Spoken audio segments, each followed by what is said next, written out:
Hi guys, and welcome to the Gin and Tonic Show. We help Muslims and non-Muslims alike to understand and handle Islam in the 21st century. We consider ourselves to be decent human beings, so we condemn categorically any abuse, oppression, misogyny, slavery, violence, anything like that. We do embrace, however, free speech and also criticism, even if it is directed at us, if it is factual and constructive criticism. We focus on Islam exclusively. So if you're curious about anything Islam, you've come to the right place. Now, we don't attack, which is aggressive, destructive, and antagonistic, neither Islam nor Muslims. We ask questions and show facts. We refute false claims and present the reality of Islam, which is political Islam. We inspect, investigate, research, analyze, and then report and critique on Islam, the ideology, not the people. Now, the live stream goes to YouTube and Facebook, and there are three ways that you can participate in this. Either you join us in the live written chat, you can join the panel during the live show, or later on watch and comment the archive. And anyone can join to comment, critique, contribute, or question. This is not a Dawa channel with censorship. Don't go to Patreon, don't go to PayPal. Everything here is free. The way we work is usually we have some news, some Krazy Komments, a segment where we go and read the Quran, and then a discussion on the theme of the month, followed by integrating the live chat, ending with a hadith of the week. If this is not enough Islam for you, there's still the Discord channel where you can discuss with us without anything being recorded. See you later and enjoy the Gin and Tonic Show.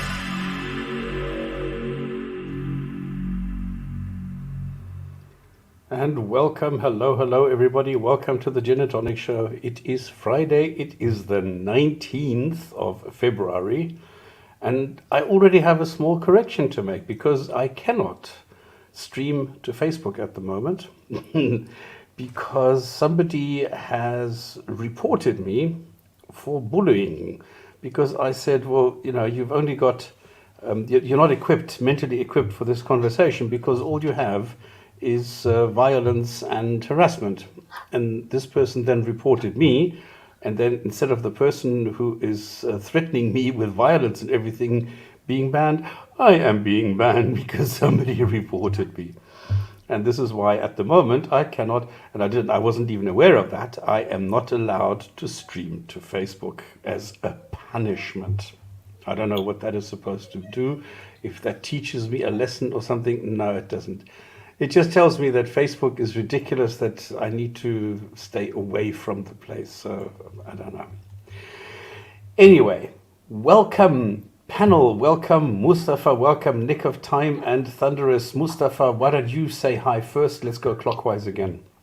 Hello everybody, and stops. Please don't be a bully at Fatwa book.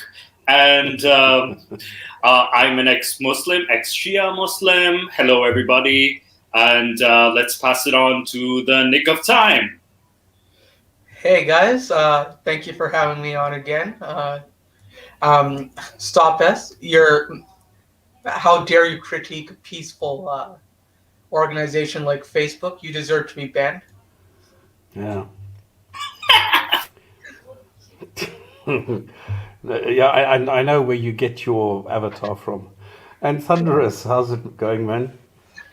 Hey guys, welcome to the show, everybody. Welcome to the show, my host, Stops, and to the special guests this evening tonight, Nick of Time, and also to Mustafa, our new regular co-panelist. And I hope the audience is okay, and welcome to the show. I just realized I forgot to send our link to our good friend, Mr. Cat, Mr. whatchamacallit? Mr. Smart Cat. Oh, yes, very. Yeah, I actually learned quite a bit from him last week. I'm excited to have him on. So blame me for this because I forgot to send him the link. So I just did that now. So I'm hoping that he's going to be able to join us later. Someone else who might be able to join us later is going to be Rob, but he's on the road at the moment. So he's probably listening in. But the thing is that because there are some white or black or whatever zones on the road where he's traveling, that means that it's a bit tedious for him to sign on again and sign in again every single time, especially when he's driving. So that's not a good idea. So welcome to the chat. Welcome, ladies, gents, and others who are watching. It's always good to have people in the chat who are chatting amongst each others and to us as well. So this is such a wonderful thing to have people there.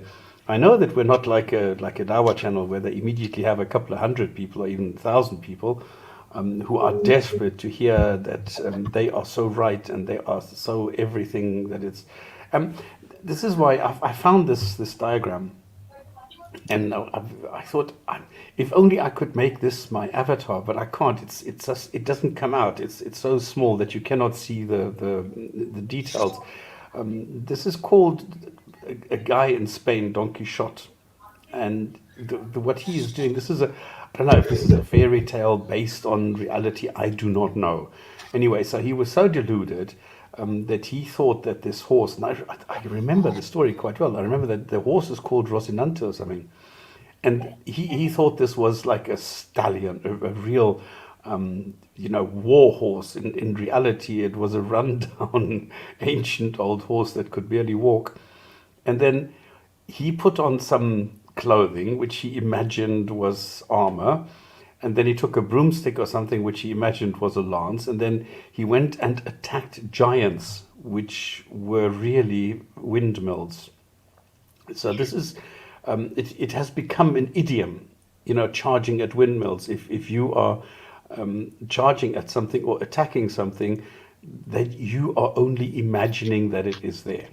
And this is what I picture when I'm talking to Muslims, that they are, and I labeled the windmills as reality, and the Muslim is attacking reality, deluded as to his equipment and his ability and capability, and all he's doing is he's just running at a windmill, which is just going to stand there, and that is it, that he can't do anything. And this for me has become so, I don't know, such a nice way of looking at things that I can actually smile about this. Because I don't know if you realize, I made a video this week about a medical doctor who's a Muslim, who actually, I don't know, he has no clue of what is going on inside the body, a human body. So the nonsense that this guy, spews and what he says, and nobody corrects him. So even if somebody like Hamza Redbeard, he says, yeah, and Dr. Keith Moore agrees that everything that is in the Quran is correct, nobody corrects him. Now, this is a medical doctor, so he should say, listen, Keith Moore is a fraud. We don't know what happened, but nobody says anything. They all shut up. It's crazy. Being a medical doctor isn't a standard because we all know one famous medical doctor. Yeah, but It was right out of my mouth. But the thing is that he should know, there should be some basics. He should know that human beings are not created from a liquid. He should know that saying, well, something comes from an area like between the backbone and the ribs or from the loins or something, there's nothing in there that is correct. There is nothing in there that makes sense. And a medical doctor should be able to ascertain that this is bullshit, and this is quite weird for me. So anyway, what we're going to do is we're going to start off with the new, which I quite like this segment of inspiration, where in a hadith that I can't, there's no source actually, that says, speak a good word or remain silent. Prophet Muhammad, peace be upon him. And this shows the hypocrisy, I think, that you're only supposed to say something good or don't say anything at all. This is what I saw when the people go and they say, well, if a Muslim says that Keith Moore said X, then this should be the case. And another Muslim is not going to correct him, because then it would mean it's not good that he's saying because he's correcting somebody. Now, I welcome criticism because, you learn. If I say something that is wrong, then if somebody tells me, listen, you're wrong, and this is why it is wrong and what is wrong, and here's what would be correct, then I have just learned something. And this is something that a lot of people don't actually understand. I think that criticism is not bad. It's actually quite positive, and this is why it's quite weird. Okay, we go to the next segment, which is the news. Now, if we look at the news, I've only got 2 items this week. One is that, I don't know if you're aware, Ramadan, because Islam is based on the lunar calendar, moves throughout the year. So this year, it's not going to be in summer, but it's like in spring, so in the northern hemisphere. And Ramadan starts around the 12th of April and lasts until around the 12th of May. I have to say around because it's still relying on somebody in the Saudi Arabia. Today is the 7th of Rajab. So Rajab, and then you'll have Shaban, and then Ramadan. Ramadan is, yes, so you are correct. It's going to be around April 12th. And then there's going to be a huge debate on when's the first day of Ramadan, which is either April 12th or April 13th, because everybody has to see the moon first in order to confirm that. And some people even follow Saudi Arabia's moon, and some people say, no, let's follow the moon of our own country, what we see. And it's an entire mess. And it will happen in even the following month as well, like the Shawwal Eid days as well. So some people will celebrate Eid on some days, some people will celebrate Eid on other days. It's a mess. So, but the mess gets even worse because the discussion this year is, but hang on, what happens if I get vaccinated in that month? You're not allowed to do it. Dear Lord, yes, that's going to be an interesting one, because I know there has been the longest debate on whether I should brush my teeth or not, or whether I should chew gum or not, and whether I should take medicine or not. So yeah, this is going to be an interesting debate. Well, we're in the middle of the pandemic, right? So I think it's best if, no matter what the religious holiday is, to listen to the scientific community just to get rid of the pandemic. Because unless they're planning on bringing black human on during the pandemic on everything, there's no hope. Oh yes, Nim Grace just pointed out, use miswak. Miswak, yeah, it's like chewing on the branch. Yeah, you can do that even if you're fasting. But the thing is that experts have come together. I don't know if people are aware that there used to be a huge issue what to do when a Muslim goes onto the ISS. And then what happened, Malaysia bought some planes from America, and then they were allowed one person up on the ISS. Then they had 150 scholars come together discussing Islam, discussing what the rules are when a Muslim goes on the ISS, because he has a sundown and a sunrise every 90 minutes. So how's he going to pray 5 times in 90 minutes? He can't. How's he going to do the fasting within 90 minutes? So that doesn't work. So none of this makes sense. The same thing happens, of course, with Ramadan. If you go to the northern hemisphere or the southern hemisphere, I think it's above 60 or something. You don't have sunrise and sunset continuously. So suddenly you can have like a whole week or a whole month even of sunshine or darkness or something. So this whole thing doesn't make sense. But this is why a lot of people go and they take exactly what Mustafa said. They take the Saudi Arabian, the Mecca time of Ramadan, because they say, well, what is your problem? Everybody has a smartphone, so we have a way of doing that, not realizing that like 50 years ago, how did the people synchronize? They couldn't. Everybody made up their own thing.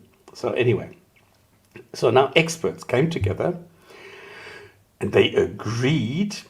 I don't know why. Well, I think if God can't handle the virus and non-Muslim scientists can, that there must be something to it. So they agreed that the coronavirus vaccine does not break the Ramadan fast. So here, this is exactly what Nick was pointing out just now. The practicality goes above the religious sort of dogma and the rituals. So the receiving of vaccine does not interfere with fasting, an independent body declares. So it is now official that God can't handle this, so humans need to handle this. So Muslims are not really following God and saying, well, we can't do this, we have Ramadan, you're not allowed to do this. They are more following what scholars are saying, and that is, no, you're allowed to get a vaccination, which normally they should decline. Yeah, and I think they're applying there's in Sunni law, there's 4 layers, right? You have the Quran as the highest authority, then you have the Sunnah and Hadith, and then you have Ijma and Qiyas. So I think they just use the concept of Ijma, which is the scholars, or like the scholarly consensus. Well, you have the Qiyas. So and the Qiyas is just your personal. Exactly, and I think this is where they're going, Yeah, so they're just going with the personal, like, the Qiyas itself. Or in Shia Islam, there's a different one called Aql, or, sensibility, or your intelligence. Common sense. So I think they're just going that route, if anything. Exactly, yeah. So this is quite funny. The second item I found and I selected, I mean, there's so many things that you can talk about, but this is quite interesting. I found it anyway, maybe because of my personal interest there. But Sheikh Mohammed, I don't know if you know Sheikh Mohammed, he is the head of state of the city of Dubai, and he is one of the representatives. I don't know if you know that the United Arab Emirates are 7 emirates. Yes. And the capital is actually Abu Dhabi, and each sheikh is a representative of his emirate, and they get together and then they make up sort of the government. The most, well, what do you call this, the charismatic or whatever you want to call it, is this Sheikh Mohammed, and he took over when Dubai. Now I remember I was in Dubai for the first time in the early 90s, and this was still a tiny place. There was nothing there. It was just just nothing. And then I came back 10 years later, and it was already wow. And then, I mean, I lived there now for I don't know how many years, and I was there during the construction of the Burj Khalifa. So I saw this thing grow, and this was amazing. If you compare this over the like the 30 years that I know Dubai. Anyway, so Sheikh Mohammed, and we have some disturbing glimpses beneath this refined public image that he, sort of is very careful to present when he goes to the to a derby with racehorsing in his what do you call these top hats and things like that, where he's always dressed to the T, and so he's always trying to seem like he is like the forward-looking, benevolent sort of dictator, but this ruler who cultivates this image as a, and hang on, I've got it here, as a business visionary, a poet, but now haunting videos and court rulings offer a shadow biography, because it turns out that he has a daughter who wanted to run away, and she was not allowed to. She was brought back, and nobody really knows whether the house arrest or detention or quarantine or whatever you want to call it, to what extent this is being administered without her actually wanting it. So I don't know what is going to happen there. Anyway, so this is a glimpse beneath the surface. Not so good. All right, any comments on this? Yes, I actually I was reading about this on BBC and like even some other news networks. I was very I'm not surprised that this is an occurrence, because families like this, they kind of present an image, like they paint an image to the public, but then behind closed doors they're kind of like monsters. So very narcissistic family structures, especially royal family structures. Yeah. So this is, I know I should be, but I'm not surprised if something like this is happening, and it's unfortunate. Okay. All right, then we come to our favorite segment.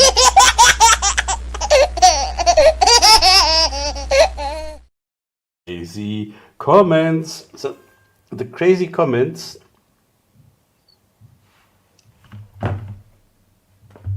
Is this you banging, or do I have this banging?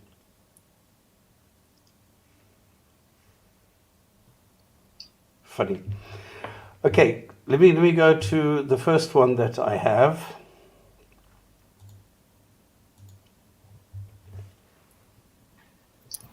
After watching a lot of BR Shabir Yusuf's discussions.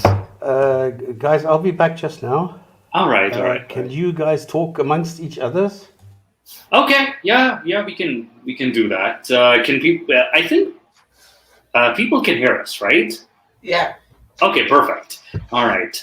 So basically, after watching a lot of BR, I thought he was going to write doctor, but BR, okay, Dr. Shabir Yusuf's discussions, I can certify that he is the master of mic drop. Subhanallah. Oh. Yeah, I think they spelled it BR because they didn't want to mistake him for a real doctor like Dr. Zakir Naik. Yeah.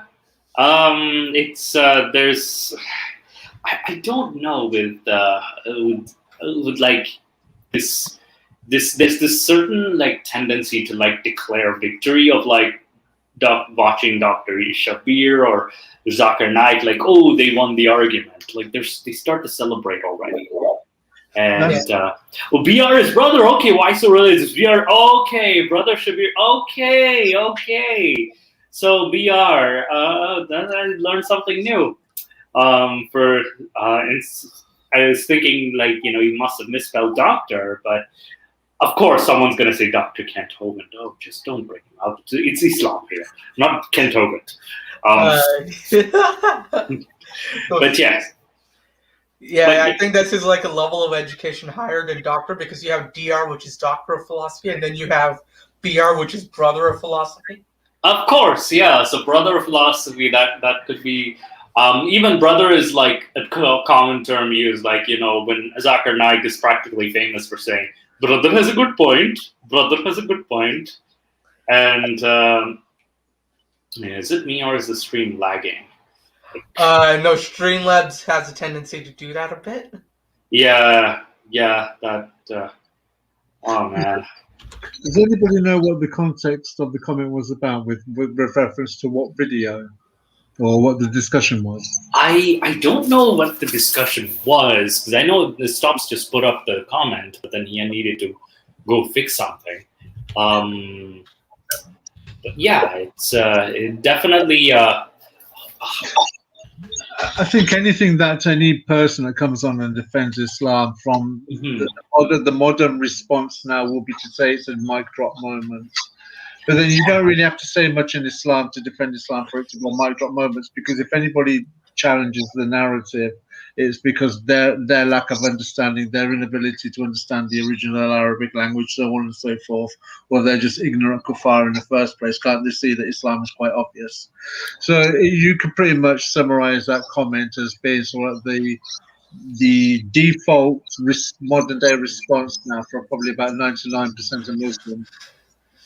Yeah, I think there's also this common, like, and it's a very common defense, like, oh, like there's constant goalpost shifting, as you can see, with oh, it's the Arabic, oh, it's the beauty of the Arabic, oh, you don't need to understand Arabic, and when someone understands it, oh, you're what do you call it? What's that term called? What's the misrepresent? Oh, out of context. It's out of context, and or something like that. There's always like a goalpost shifting. Like when you make a point, it's like, oh, it's no this, no, it's not this. It's very weird. Like it's not for the regular man. It's not for a layman. Even like I think last week, no disrespect to Smart Cat, but like he was kind of falling into the same. Web, like it's kind of like trained. It's kind of like everybody says the same thing, That's because when you and I were growing up as Muslims, when you remember, for you maybe it was Zakir Naik was your era man, whereas my era man was Ahmadidat. Where it's a kind of like a trope that started way back then, that has found itself repeat itself. When you're living in the Western society, you find challenges to narrative. Now, those challenges were a lot more subtle in the past than they are now. But when you're living in a full Muslim country, for instance, Saudi Arabia to Pakistan and whatever, there has not been any subtle influences challenge the narrative because of blasphemy laws, but also because the population outnumbers, the Muslim population outnumbers any other kind of population that's going to be there.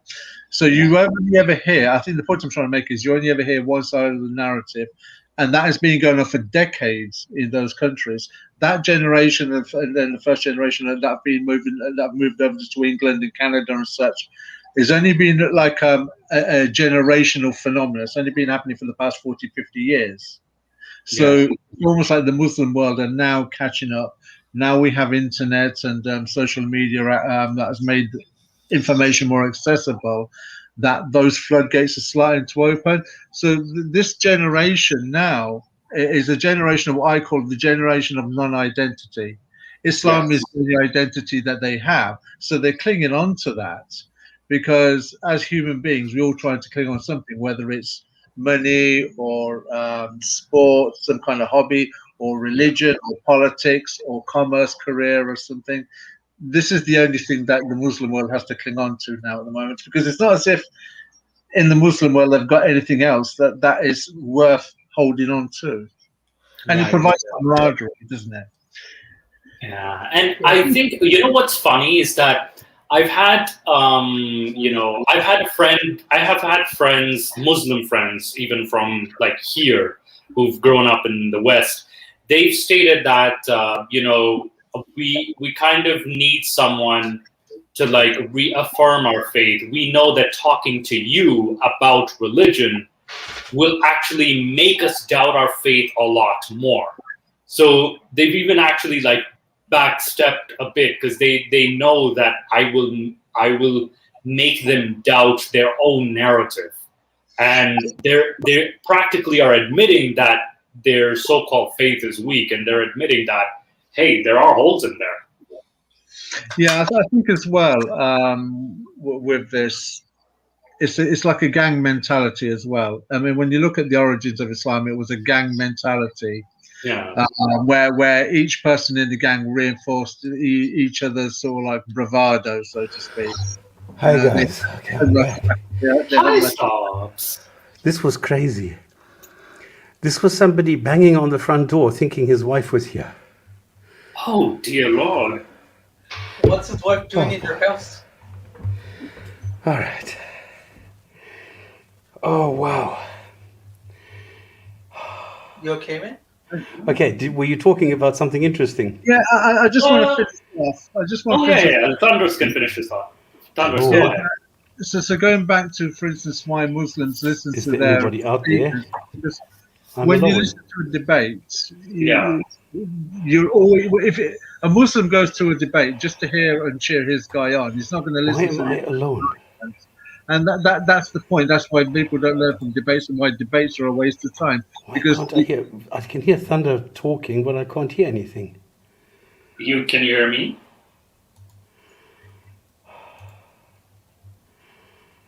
I thought it was speaking over me for a moment. Yo, Stops. You okay? Oh, you can hear Stops breathing a lot, very heavily. Jen and Tasha, we hear you, Stops. Yeah, apparently he can't hear us. Yeah, no, I was Thunderous and stuff. I can hear you both, so I think it's a issue with Stops' side. Uh-huh. No, we'll wait.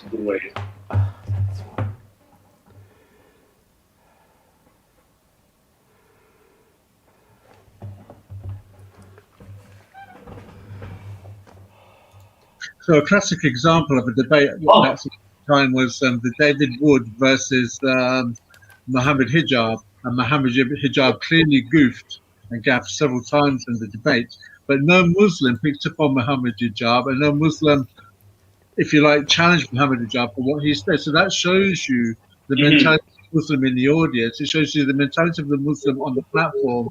And it shows the mentality of the Muslim post the debate, because you've even got Zakir Naik and Yasser Qadi in a discussion.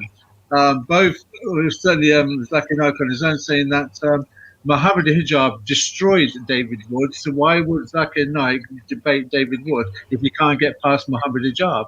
So that kind of shows you, even up to that kind of level of scholar, not that he's that serious a scholar in the first place, that level of influence is already filtering down that a Muslim can say what he likes on a debate, and no matter how ridiculous, but the audience are just going to laugh it up because they're there to get their religion reinforced. They're not there to listen to criticism.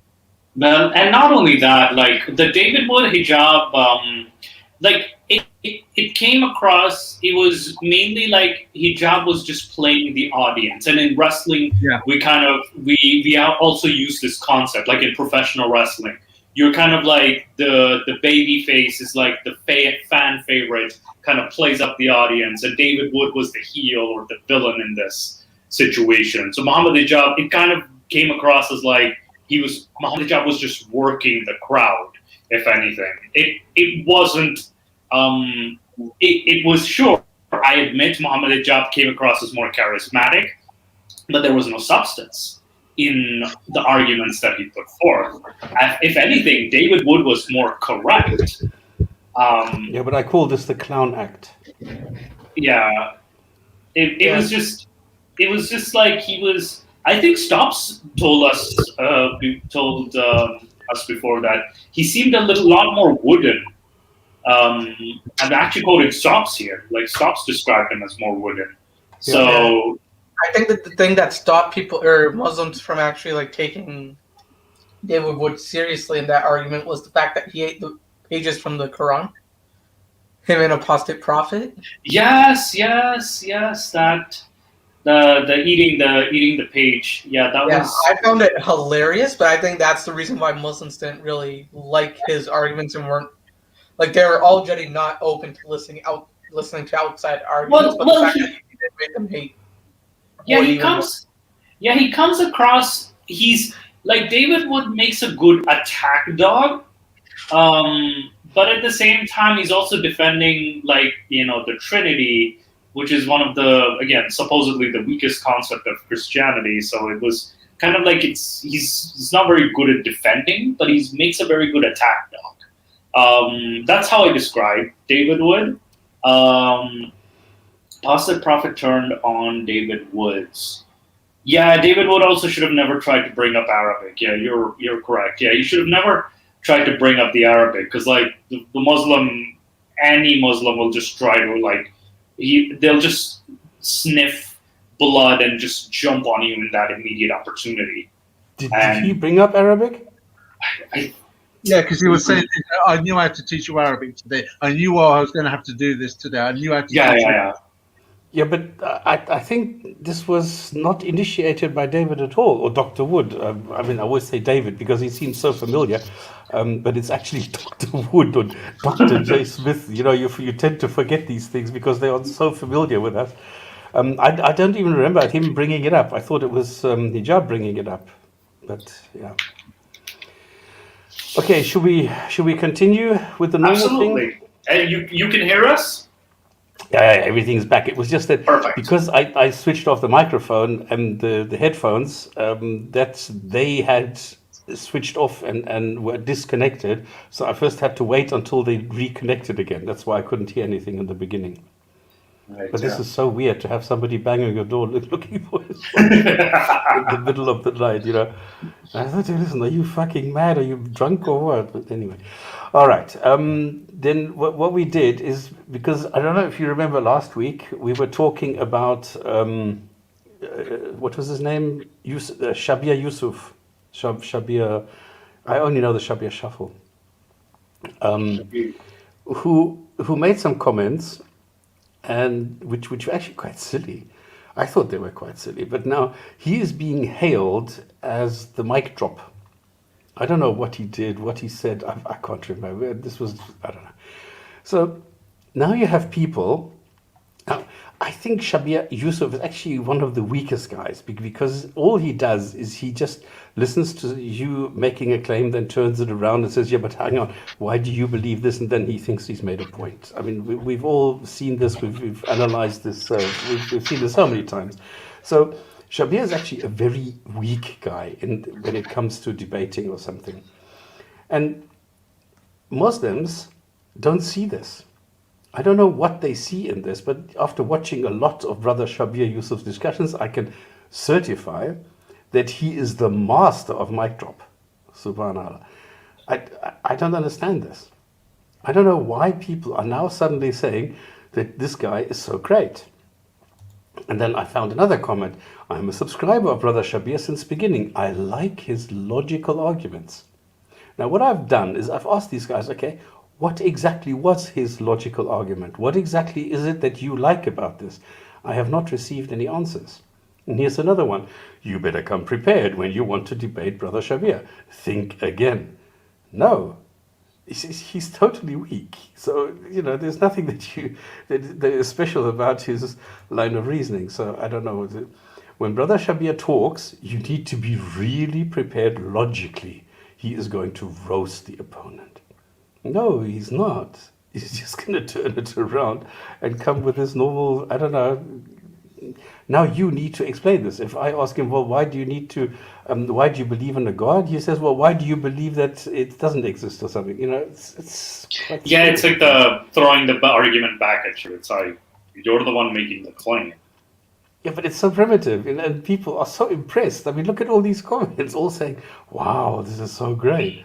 And I'm so totally unimpressed. Okay, then I have another comment, which is to a video that I made a comment. And this person, Little Pinsy, doesn't like what I said. So I get the retort, the hater. I'm a hater, okay, because I quote the Quran. I say, I don't understand what it says. I think it's wrong. That makes me a hater.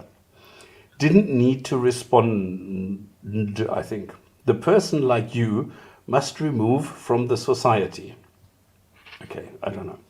I'm really sure the person like even never study at the university.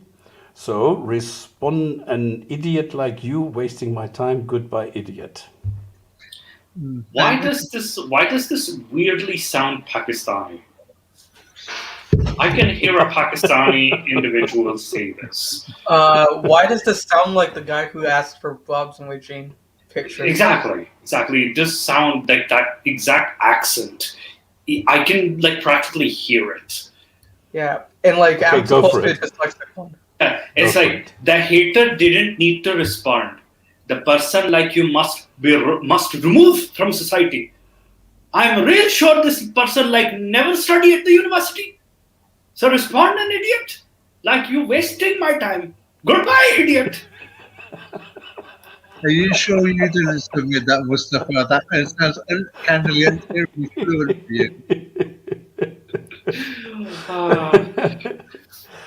So I need to be removed from society because I maintain that the Quran doesn't make sense.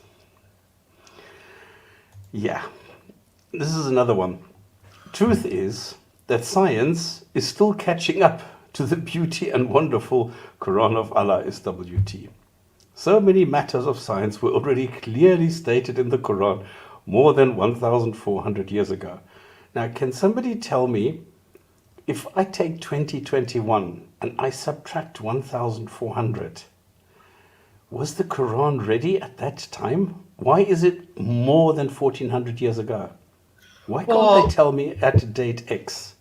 When was the Quran ready? Why does no Muslim so far, ever, have I heard saying when the Quran was ready on the 15th of I don't know what in, 653. Nobody says it's always more than 1,400 years ago. Why is that? I think that's very cleverly written, though. And I think it might be smarter than what the author of that comment actually really realizes, because he says that the science is always catching up. And what people don't, maybe smarter people, certainly people will recognize this, that the Quran is always way ahead because they'll have the 1,400 years default to fall back on. But what they're trying to say is that we will, using rhetorical devices, whenever you come up with some kind of scientific theory or scientific discovery, we will you apply a rhetorical device to the Quran, which was written 1,400 years ago, and then apply it retrospectively to today to to say that the Quran said it in the first place. Okay, but what is 1400 years ago? When the Quran was written. So 1400 years ago is kind of like the Hijri year. Just give me a second. Yeah, but this is 621. Yeah, but like keep in mind the lunar calendar or the Islamic calendar has lesser days. It's not the full 365. There you have it. This would have been my next point. So if Exactly. I take our calendar, we would arrive in 621, which doesn't make sense because the Quran wasn't ready.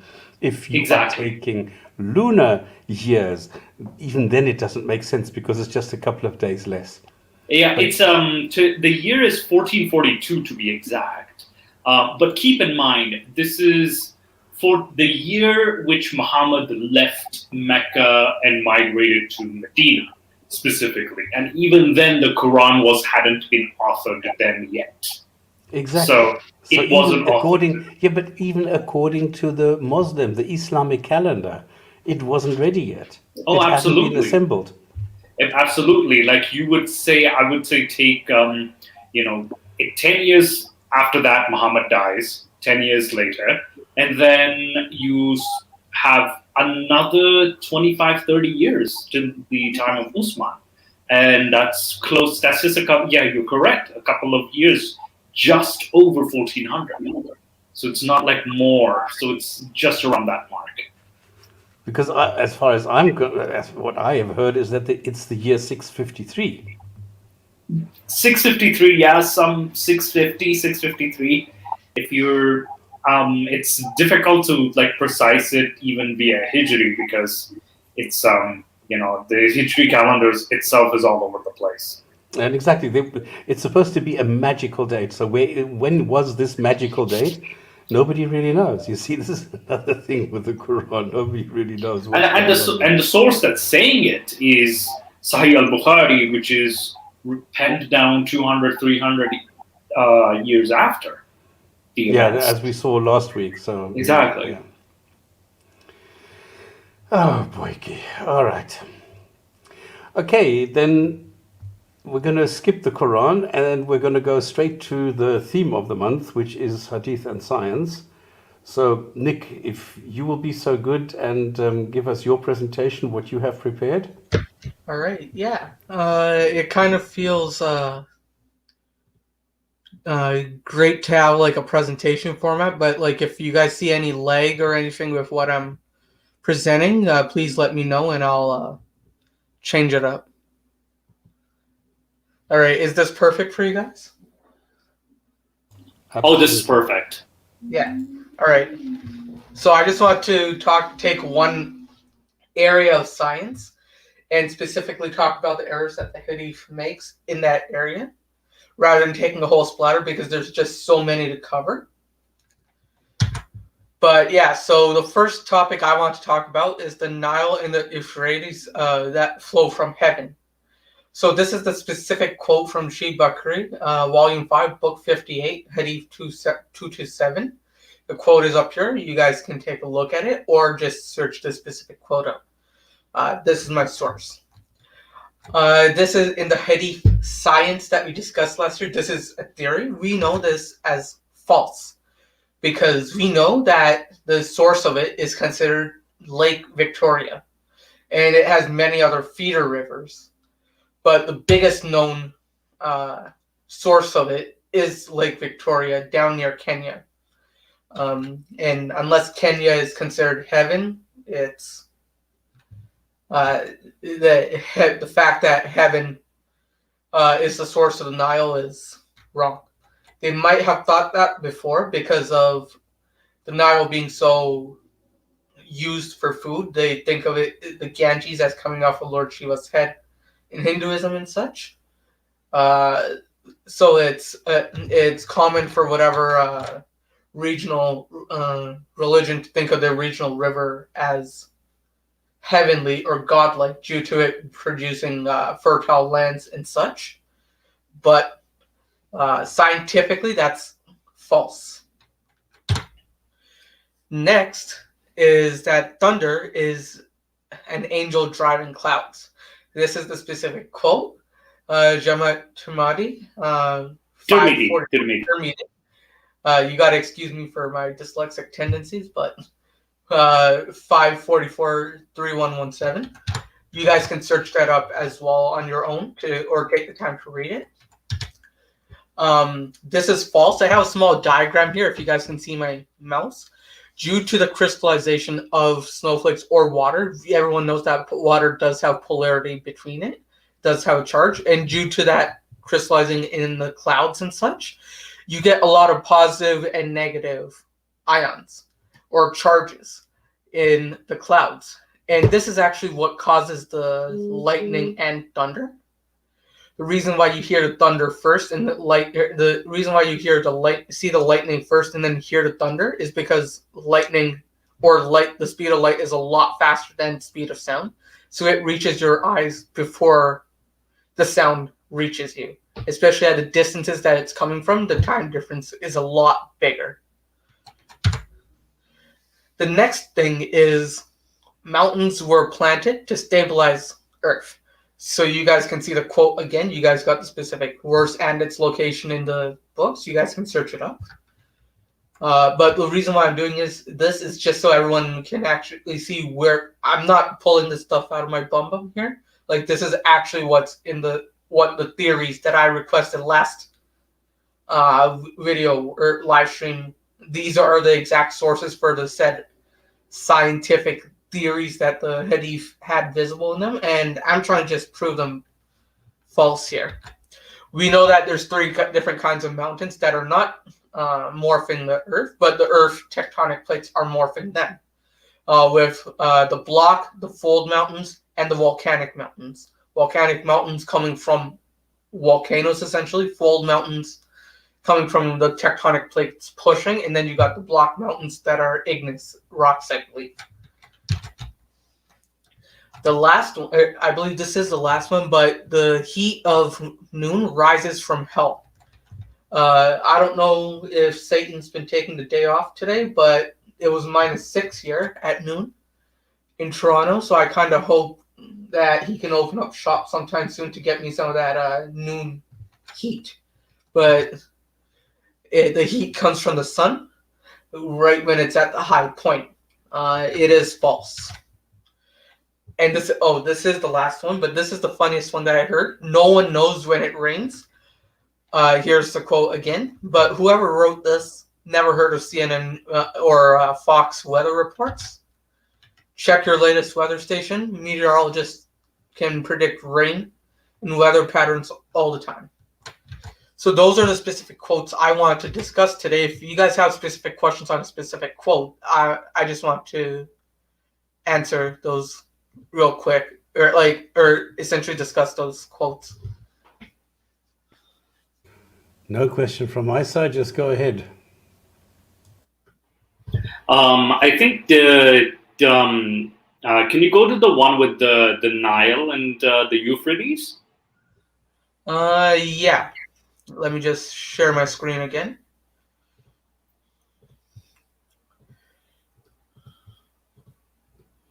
You guys can see my screen, right? Yeah, perfect. So the claim here is that the Nile and the Euphrates River in Iraq, and Nile in Egypt and Africa, so it flows from heaven. But apparently, like in reality, Nile starts from Lake Victoria, which is located in Uganda and Kenya, like you stated, Uganda and Kenya area. And Euphrates, so it also is the claim for Euphrates as well. But it's interesting that it's written by Sahih Bukhari, and it's paradise. So it says here, as for the hidden rivers, there are 2 rivers, and the visible are so there are hidden rivers, and then there's the visible rivers are the Nile and the Euphrates. And it's okay. And reading all of this, it's pretty ridiculous. But yes, we call it. It's very interesting that this was a claim, and this is categorized. It's in one of the most authentic sources as well, too, no less, like Sahih al-Bukhari. This is number 1. So. And it also makes a reference to the Lot tree as well. Years of elephants. Yeah, this gets very ridiculous. The seventh heaven. And yes, he mentions the seventh heaven as well. So technically, like the seven heavens, like even was basically ancient. I wanted to add to it actually, like this was ancient Sumerian mythology, I believe, where you had like the five up to I think the sun, the moon, and then there were 5 other planets. Those were the 7 heavens. And here we have Smart Cat. Hello, Hey, Smart Cat. Hello, everybody. Welcome, Hello. Smart Cat. Salam alaikum. Smart Cat. What about the Tigris? Hello? Yes, so what about the Tigris River? The Tigris River, I don't quite know. Yeah. Well, this is quite weird because this is what it's called. It's called the land of the 2 rivers. So I don't know why he suddenly comes up with the Nile. Yeah, it's so weird. He chooses specifically the Nile and the Euphrates, but ignores the Tigris River completely. But yeah, like for me at least, like I don't know about the other because like I'm only going off of what is specifically in the Hadith In the itself, Hadith, yeah. in the Hadith as well, because I can't talk about the other cultural stuff. But in what the specific quote says right now, right here, we know that this is a part of the Hadith science theories, or one of the theories that they claim, just like they say black human is the curing of all diseases. This is one of their theories, which I know is, I don't know about other rivers, but I can sure as hell go to Uganda or Kenya and find Lake Victoria, which is the source of what we know as the Nile today. But yeah, it's funny too, like at least with the Nile, you can kind of understand, okay, they can't see the extent of the Nile, but the Euphrates, like they had the entire region under this empire. How the hell did they not see this? Well, they can't see most things. I don't quite see. Can somebody explain to me, where does it say that they flow from heaven? Oh, it's in the end. Like he replied. So it says, I asked, what are these 2 kinds of rivers? Oh, Gabriel. So this is Gabriel talking. And Gabriel responds, as for the hidden rivers, there are 2 rivers in paradise, and the visible rivers are the Nile and the Euphrates. Yeah, so I understand this to say there are 2 rivers, 2 in paradise, and 2 are visible on earth. But in that case, it can actually, the way it is molded by most scholars, or shown or as most scholars, is that those 2 rivers flow to become the visible rivers in the Nile and Euphrates. Because I don't see this here in the Hadith. I don't see this here because I see there are 4 rivers. 2 are hidden in paradise and 2 are visible on earth. But I don't see that the origin of the 2 rivers on earth the origin is in heaven. This I don't see. Oh, I think they reference the Lot tree, apparently the utmost boundary. So like with the Lot tree, it has leaves as big as the ears of the elephants. And then he proceeds with saying, behold, there ran 4 rivers, 2 were hidden and 2 were visible. I asked, what are these 2 kinds of rivers, O Gabriel? And then, as for the hidden rivers, they're the 2 rivers in paradise, and the visible rivers are the Nile and the Euphrates. So apparently what it's saying is that the Lot, like this is what I'm getting out of it. The Lot tree, this mythical Lot tree, is the source of all these rivers. That's where the rivers start to flow.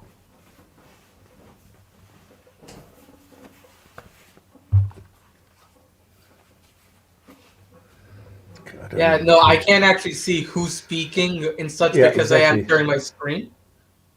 Like on the streaming platform we're using, so like you guys are gonna have to be giving me a few. And this Lot tree is called the Sidrat al-Muntaha.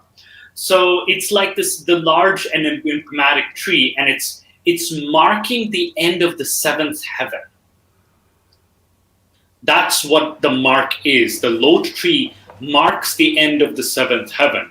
And this is, I think, a reference to Muhammad's night journey, which is also mentioned in Bukhari as well, because he goes into the long night journey and he meets all these the characters in heaven. So the Lot tree, and he's basically, Abbas bin Malik is just quoting Muhammad's story, that where he was talking to Gabriel, and there was the Lot tree, and then there were the rivers that were flowing, and he apparently saw the visible rivers that were the Nile and the Euphrates, as well as the two invisible rivers, or hidden rivers, as you can call them.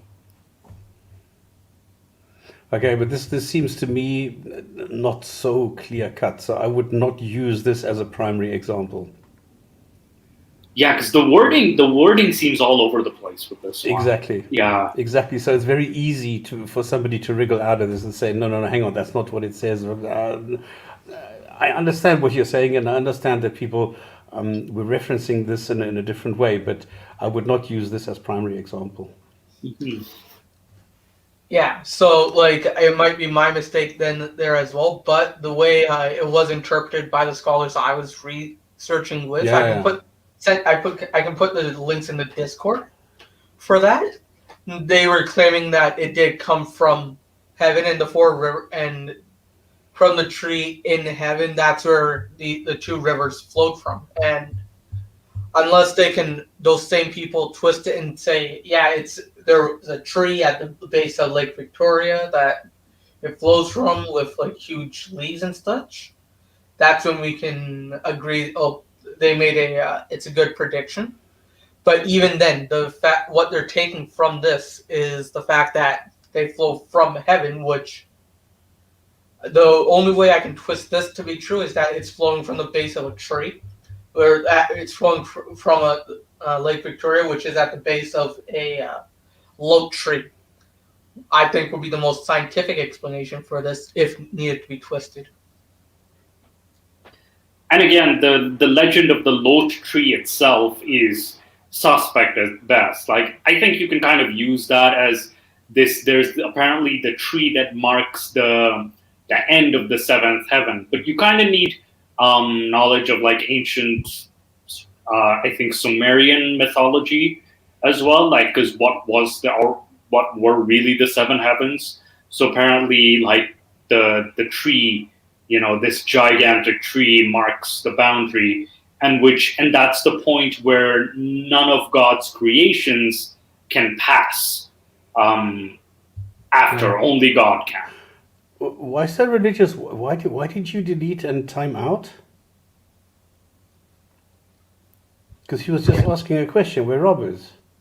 So I don't understand why you timed him out and deleted messages. I don't see any reason for that. And just in case somebody else is wondering, Rob is on the road. He's probably listening in, but it's spotty where the internet connection is not on all the time. And that's why it's difficult for him to stay on all the time, and then to join and rejoin and doing this while he's on the road driving is not such a good idea. So that's why. All right, okay. Yeah, but hang on, Nick, don't Jesus, come on, bring this back. This is fantastic stuff. I couldn't see anyone, so I did. So while you guys were talking about a different topic, I just wanted to unsure. But yeah, here you go. Because this is, I mean, you did a lot of work here, so come on now. Can you go to the next one? All right, so this is thunder is an angel driving clouds.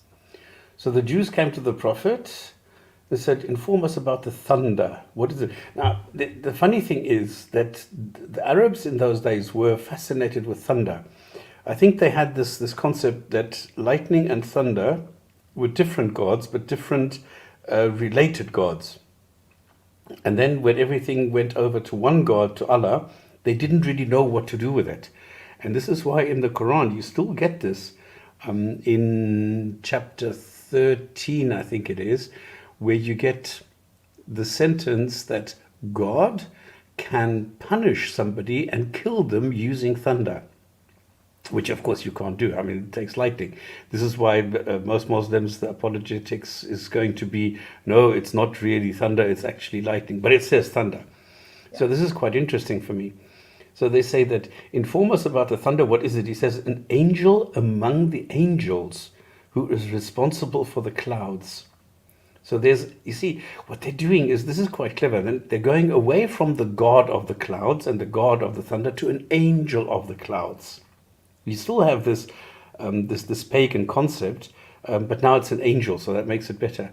So he's got a piece of fire wherever that he drives the clouds, wherever Allah wills. He has a piece of fire. So fire drives clouds. Interesting. They said then, what is the noise we hear? He said it is him striking the clouds when he drives them on until he goes where it's ordered. So it's like the whip on horses or camels or something. They said, you've told the truth. Then inform us about what Israel made unlawful for himself. He said he suffered from, what is this, sciatica? And he could not find anything agreeable due to it to consume except for camel meat and its milk. So for that reason, he made it unlawful. Okay, I don't understand what the fuck. Oh, is this the camel not being kosher? I don't know. Israel, yeah, because Israel made unlawful for himself. He suffered from what is this, sciatica? Again, this, I think our little friend Google might help us with this. I'm too lazy. Okay. All right, but the funny thing is that you have an angel who has a whip made from fire, an angel with fire. Okay, this is quite weird. If it's a jinn doing this, I could understand. But an angel using fire to whip the clouds and driving the clouds so that they are going where Allah wants them. Okay. Okay, so sciatica is basically, it refers to pain that radiates along the path of the sciatic nerve, which branches from your lower back through your hips and buttocks down each leg. Uh-huh. So apparently this was the reason why Israel did not consume camel meat. That's what it's saying, basically, which I find a bit ridiculous because camel meat has no relation to this at all. Yeah, this is weird. Yeah. Yeah, this comes out of nowhere too, because when they're asking about the clouds, they're asking about the thunder, and then they ask about like Israel. What he made lawful for himself, and that he couldn't find anything, so like except for anything agreeable to it to consume, except for he made it unlawful. You have told the truth. This is weird. This is so weird. No, the point, my thing is like. For me, I originally thought that like he was talking about the camels that the angels used, or something initially. But then I'm like, it doesn't make sense. But like, I thought I was just reading it wrong initially. Oh yeah, no, I think it's definitely referring to camels being not kosher in ancient Jewish culture. Correct me if I'm wrong. Yeah, but it's the opposite. Yeah, it's so weird. He could not find anything except for camel meat and its milk. So for that reason, he made it unlawful.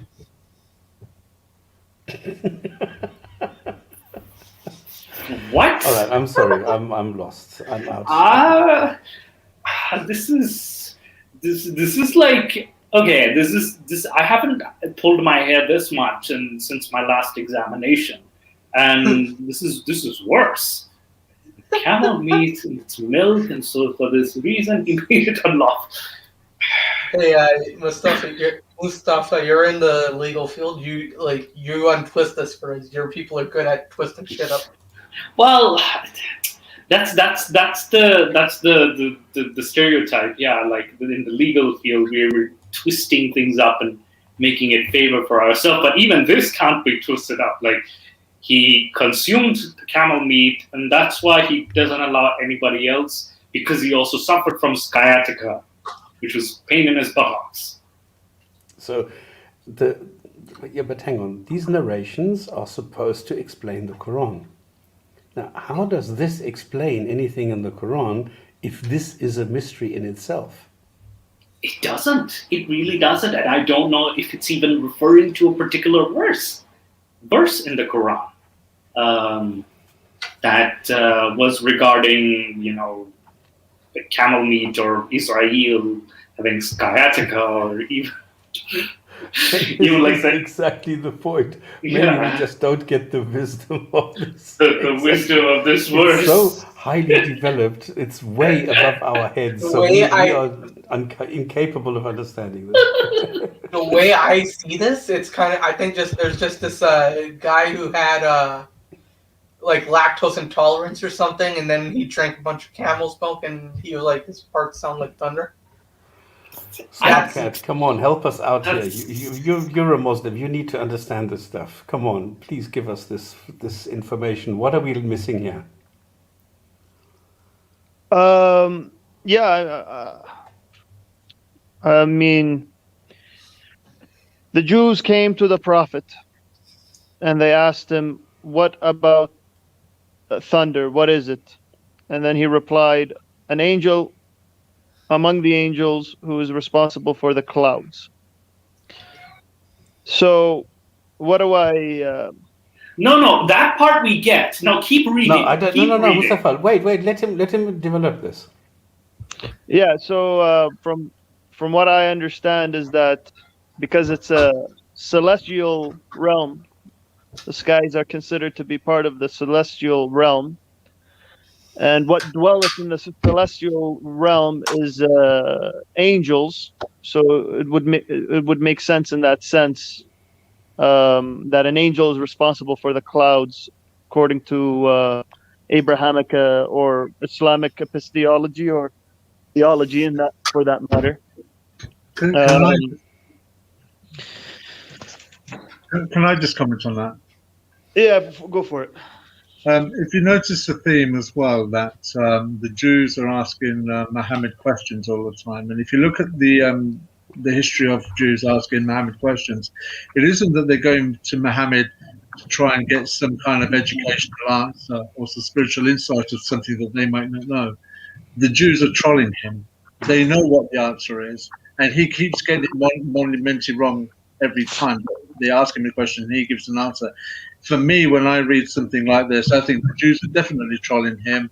They're asking questions, and they're probably thinking to themselves, "Let's go over and ask Muhammad a question and see what crazy answer he gives now." Because it's not the first time, but he's asked the question by the Jews, and he responds in a very stupid, absolutely pathetic way. There was one where they asked Muhammad a question, and they said that only one prophet or knew, or something like that, and he gave him three answers. That one of the meals will be sort of fish liver, and they turned around and says, "Yeah, for sure, he must be a prophet." Well, the thing is if only one man knew the answer, how did the Jews who were asking the question know the answer as well? That doesn't make sense. So this is, for me, definitely a case of the Jews trolling Muhammad. Okay, but then, Smartcat, this does not explain now. Accurate. If the angel is responsible for clouds, how do you see this?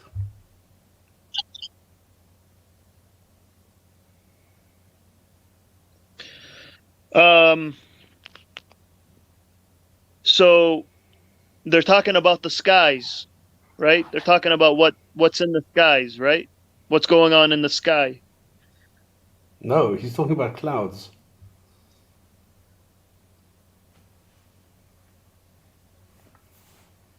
Yeah, Smart Cat, take a quick minute in the sky.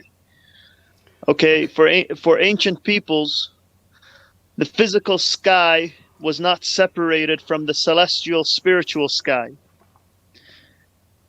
So these are not real clouds? No, I don't understand. So are they clouds or are they not clouds? They're clouds. They're clouds. there are clouds, and then there's lightning and thunder. Okay, but in the eyes of ancient, Oh, you're cutting out again. Yeah, you're cutting out. Pity, because it was just getting interesting. yeah, in the eyes of, I hope you guys can hear me. Yes, Perfect. you're Yeah. back. Okay, in the eyes of ancient peoples, when they looked into the sky, they did not merely see a physical phenomenon, but they perceived that they were looking into a celestial, heavenly realm. Do you understand? The No. Jews never thought anything like that, and neither did the Christians. So you're wrong No, there. you're absolutely wrong.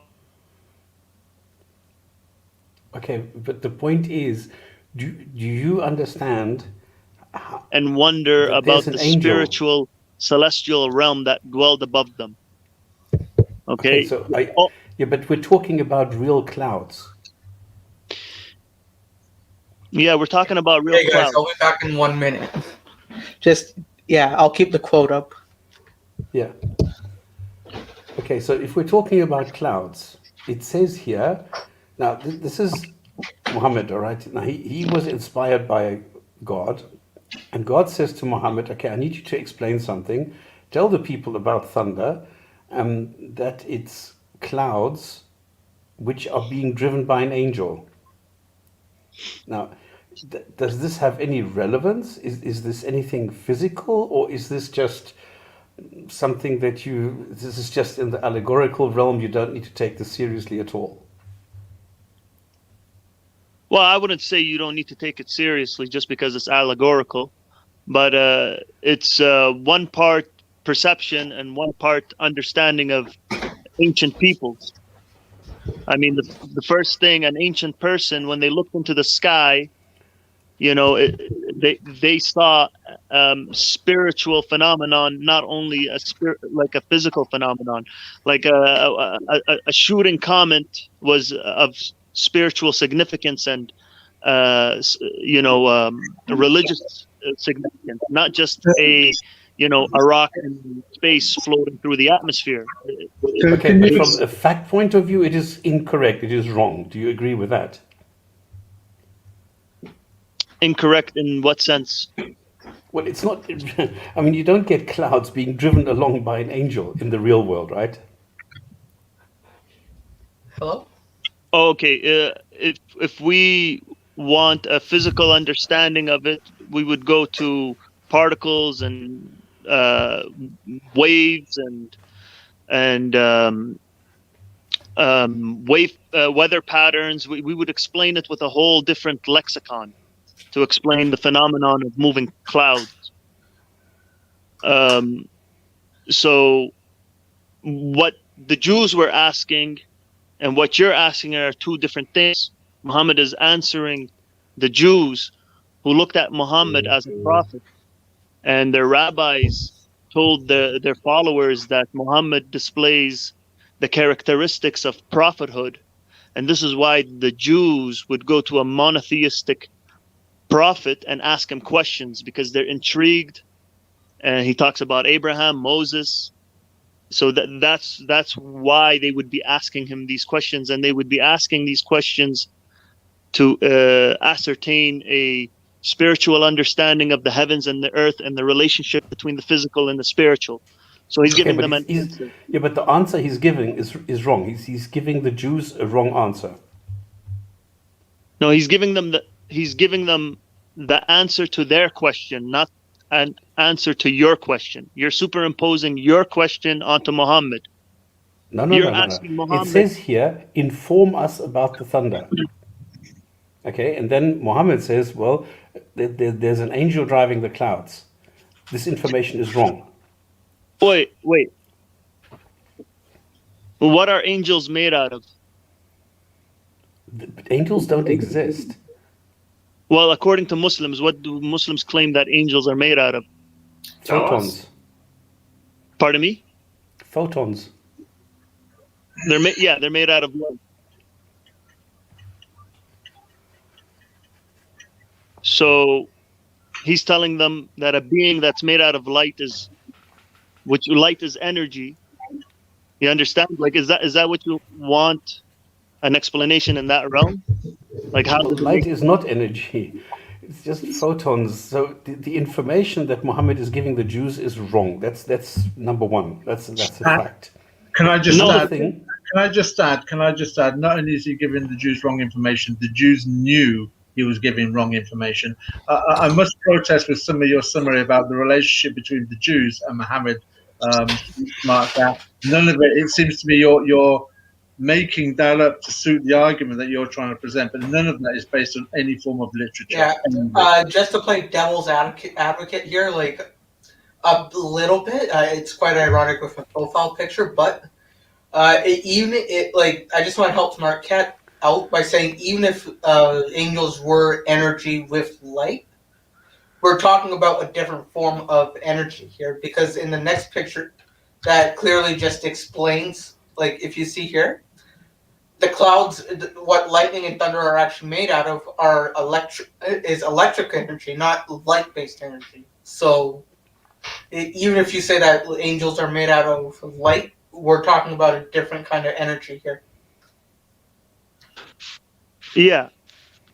So, like I said, the Jews were infatuated by Prophet Muhammad. They couldn't get enough of Prophet Muhammad's wisdom, so they would always follow him and ask him questions until he told them, go read your own book, and then that upset them. So this narrative that, first of all, but then go to the next one. No. First of all, Jewish people don't ask questions about their own. No. Sorry, not Nick, person. not you. I was talking to SmartCat for the next, because there are three elements in this one hadith.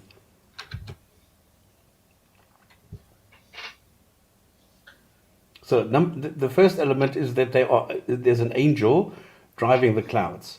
The second element is the noise that we hear is the angel striking the clouds with fire. That's also incorrect.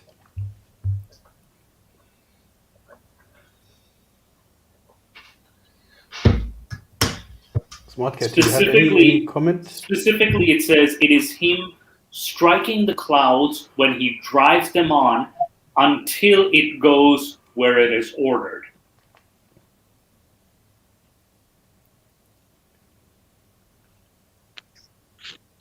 Like I said earlier, the Jews asked Prophet Muhammad the question about what about the thunder, and he gave them an answer. And the problem I see is that you're superimposing your expectation of a scientific answer from Prophet Muhammad. I don't think there's a fault in Hadith tradition. I think there's a fault in how you guys think. I'm not thinking. I'm looking at the question. Inform us about the thunder. What is it? So this is not me superimposing anything. What is it? It says there, what is it? And he says, well, it's an angel who is driving the clouds. This is not correct. He could have easily have said, it's the effect of the lightning.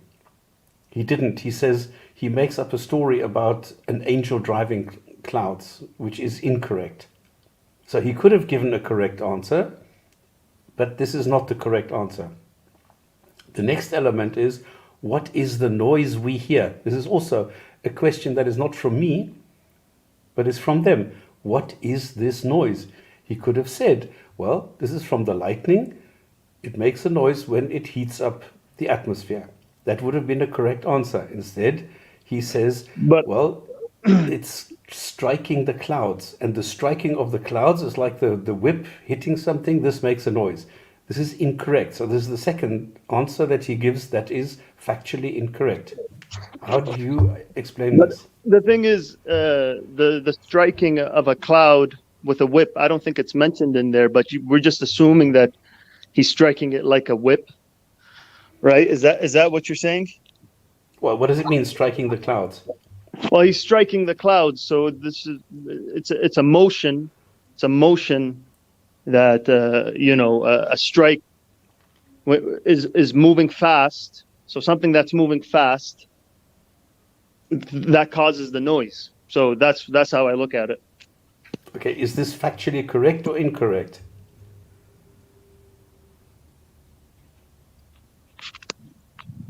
Well, like I said, you guys are looking for a scientific explanation to physical No, phenomena. not scientific. Not scientific. Just correct, No. false, wrong, or correct. No. I think what's going on here is that the ancient peoples were talking about heavenly phenomenon in physical manifestations, and this is the answer that they got. So why would he give an incorrect answer? How could it be incorrect? Well, it's not correct. There's no angel striking the clouds. No, it's only incorrect if he's not giving a scientific answer. It's not science. That's I'm not after science. It's correct. You want a scientific answer. I don't want. Why are you now telling me what I want? Because it's evident he's giving the Jews a spiritual answer, but it's not satisfying you because you want a scientific answer. No, I don't want a scientific answer. I mean, how many times do I have to tell you, no, I do not want a scientific answer. I just want an answer that is correct. Well, it's obviously not correct for you because you're using a different criteria. Is it correct for you? I'm not the one asking the question. All I know is that these Jews who lack knowledge ask a question and they got an answer. So this Is that answer correct to you? Well, I don't know the context, but I assume it's correct. You assume that it's correct that there's an angel striking the clouds, and this is the cause for the noise that we call thunder. You guys are assuming it's wrong because it doesn't match your worldview, your scientific, physical, materialistic worldview. Yeah, but no, smart kid. You are jumping to conclusions. I'm asking you, is it correct that if there's an answer, that there is a question, what is thunder? And the answer is it's an angel striking clouds. Is that answer for you? Is it correct?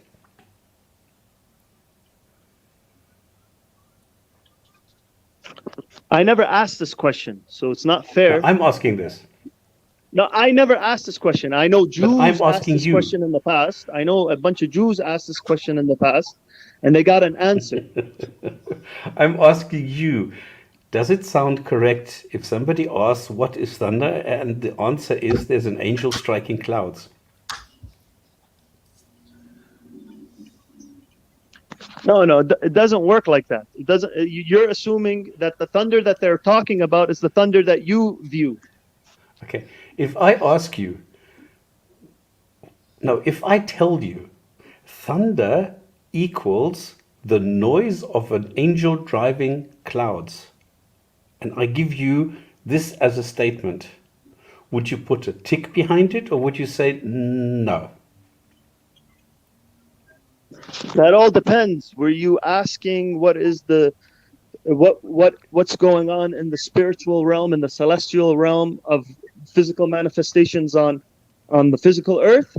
Like, if that's what you was wanting to know about, then I think this answer is sufficient. But if you did you hear me use the word spiritual?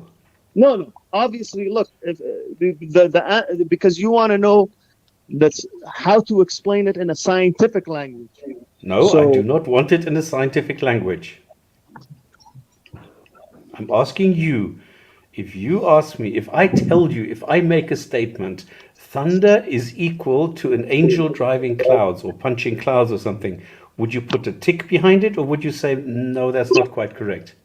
Well, first of all, do you know what an angel is and what it means to drive the clouds? I'm asking you the question. I'm not too sure I follow you. What are you asking? I'm asking you a question. If I make a statement that thunder is the noise made by an angel driving the clouds, would you put a tick behind this, or would you say no? No, because it's assuming that the question that I'm asking is the same question that the Jews asked, and I don't think that's the same. I'm not talking about Jews. I'm talking, but you don't want to answer. Let's go to the third element. Now, he said he suffered from sciatica or sciatica. I don't know how to pronounce this. Sciatica. He could not find anything agreeable due to it except for camel meat and its milk. Can you explain why he says that he could not find anything agreeable except for camel meat and milk, so he made it unlawful. Can you explain that part?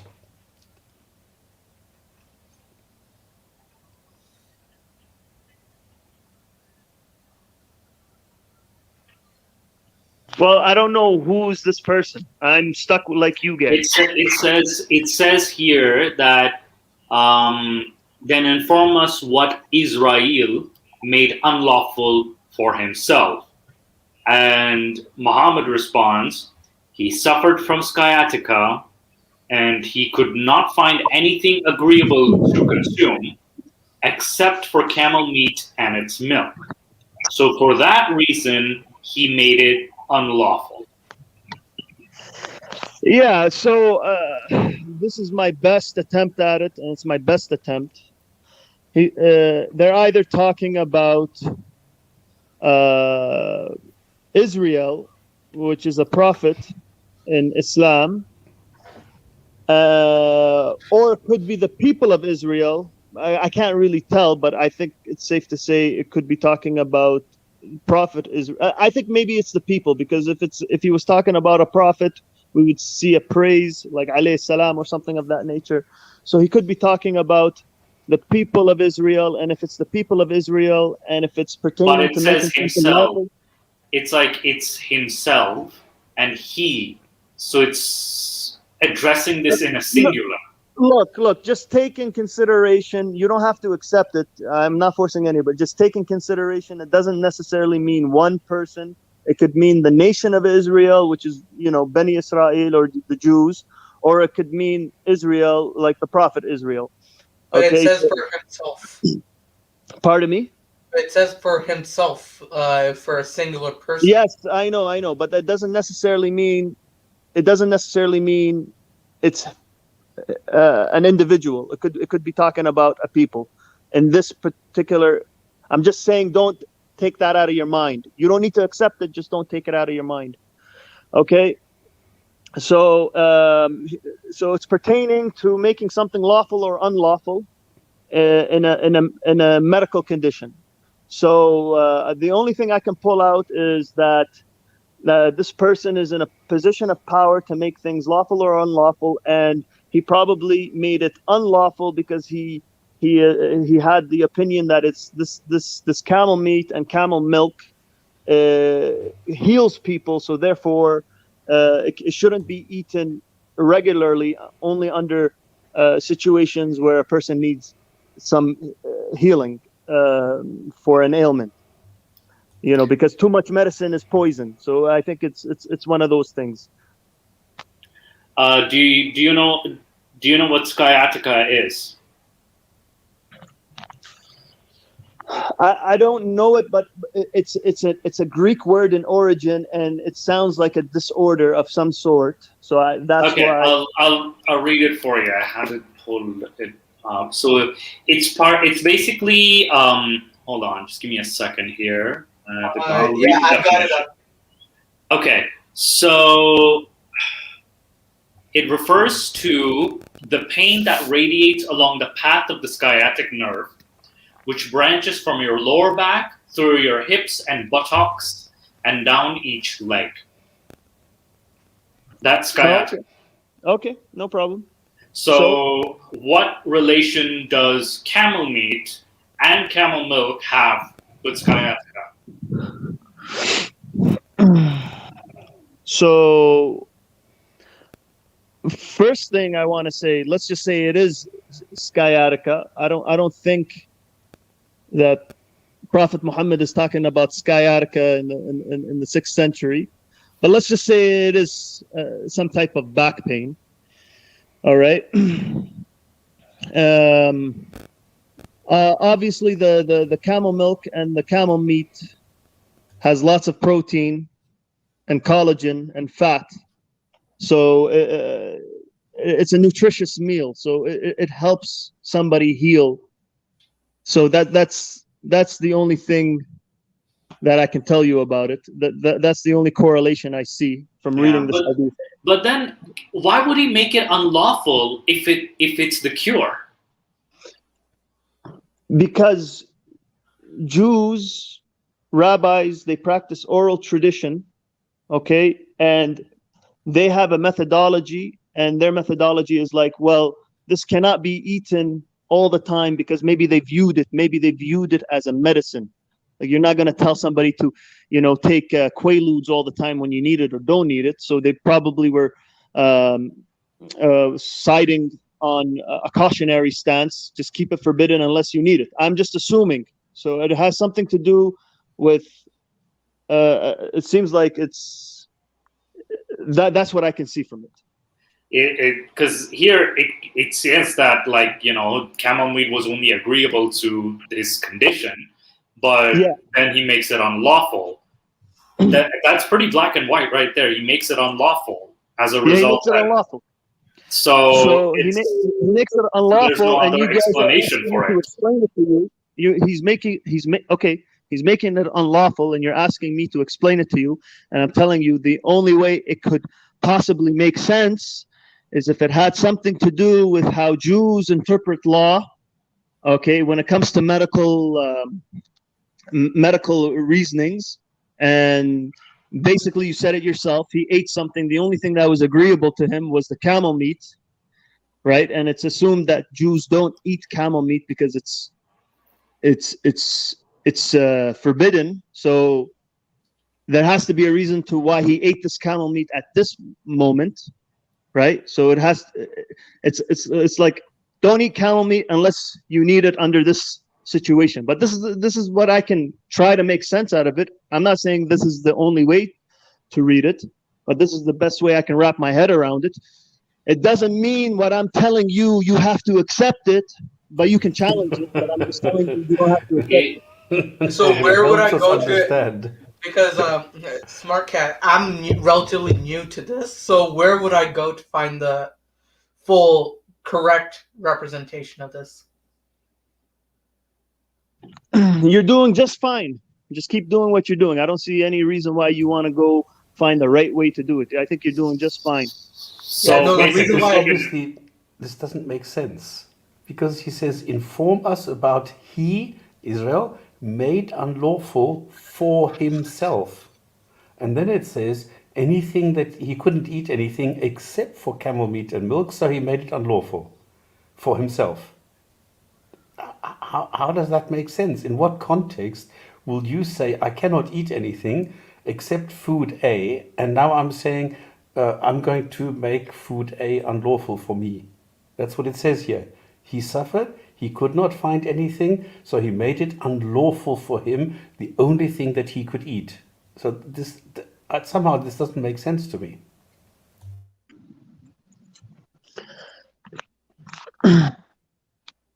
It's missing a lot of information, that's for sure. It's Okay. not gonna be apparent the first time you read it, but I mean, there's a whole. Well, this is the 20th time I read it, and it's still unapparent. So, because I was just going to say, so you think reading it 20 times is going to give you the hidden secrets, the hidden contents that we don't see at the moment?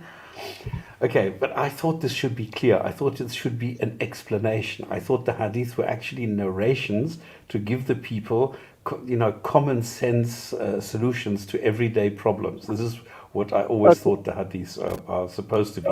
So what Nick has found here is really, this is a gold mine. I mean, there's 3 elements in here, and all 3 are wrong. So this is actually quite amazing.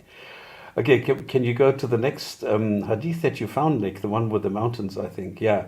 I mean, all right, Smart Cat, can I grill you again? I'm sorry that I'm harping on about you, but you're the only Muslim here, so you. So I'm very grateful that you are playing along, and that you are giving us your interpretation, your view, because this is how we learn how Muslims actually understand these narrations.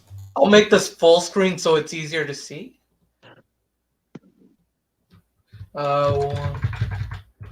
Yeah, here's the mountains. Can you guys see it? I can see it, yeah. Yeah.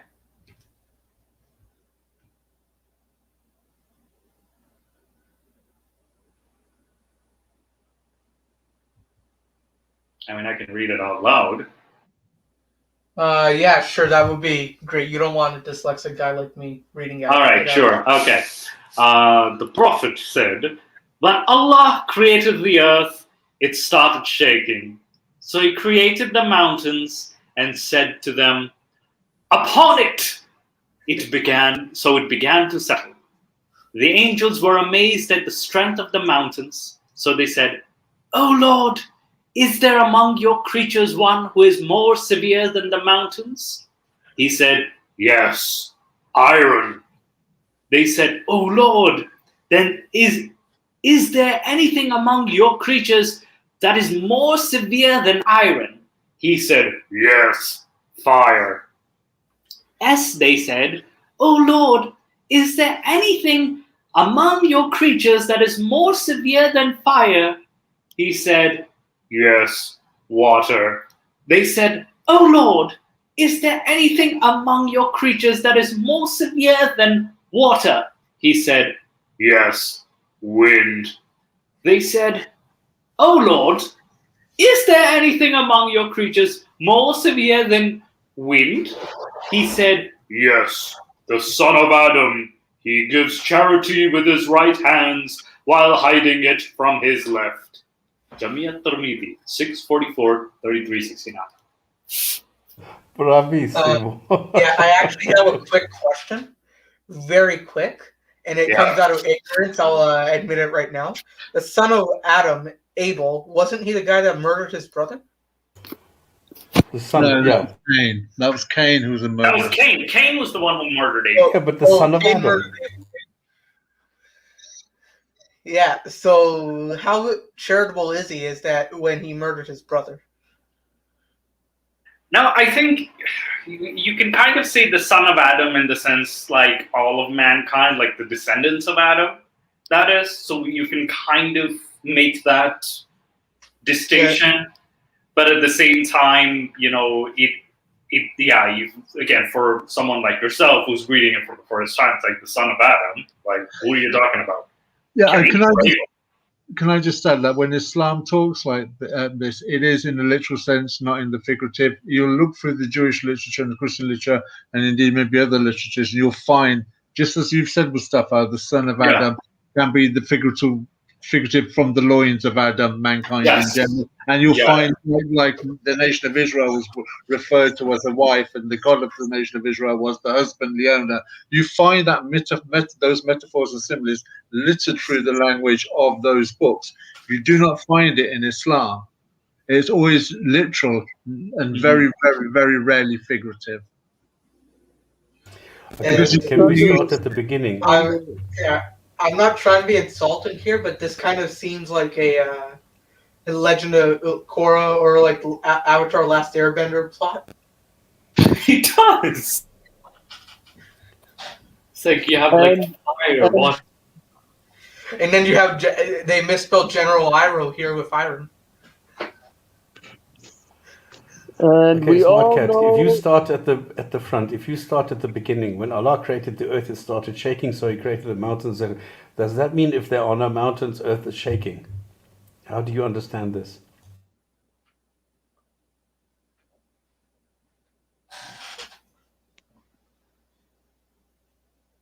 Hello? Hello, yeah. Yes, we can hear you. Oh, this is a question for me. Yeah. Okay. Yes.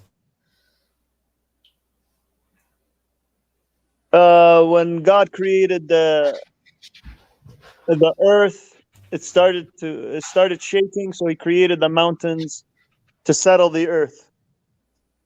What do I make out of it? Yes. Just this entire passage. I'm new to this, so you're gonna have to explain it to me like a newbie. Like how when you're balancing a tire, it shakes unless you put that little piece of metal, so it stabilizes it. Yeah. Something like that. Okay. So like it was out of balance. The earth was out of balance, and the mountains balanced the earth. That's what I read out of it. So God is not competent enough to create a balanced earth? No, it's evidence that He created a balanced earth. No, He didn't. He had to put mountains to stabilize it. Yeah, so who put the mountains? Yeah, but without the mountains, God is not able to create an earth that is not shaking. I didn't say that. God is just telling No, you that's how what He it says created here. the earth. It says here that Allah is not capable of creating an earth that doesn't shake. But can I just add on that? Haven't mountains been formed over a period of time, and also aren't mountains still Thunder, that's the growing as second step. well? That's the second step. Let's start at the beginning. Let's do it one by one. The upon it comes later. First of all, we created the earth, couldn't make it shaking, so he had to fix this. So he created mountains to repair his mistake, and then it stopped shaking. Is that how you see it? But where do you see that He said He made a mistake? When he You're created the superimposing. earth, it started shaking, and then he needs to stop the shaking, so he needs to find a fix for the shaking, which is the mountain. Can I just add on to that? One has to bear in mind something as well. When Allah creates, He says be, and it is, and it should be in its purest form. That is to say, He doesn't have to, when it comes into existence, He doesn't have to adjust it. It's already in the condition that He wants it. And yeah, sort of pile up questions here as well, but I just want to ask mine as well before it gets out of my mind.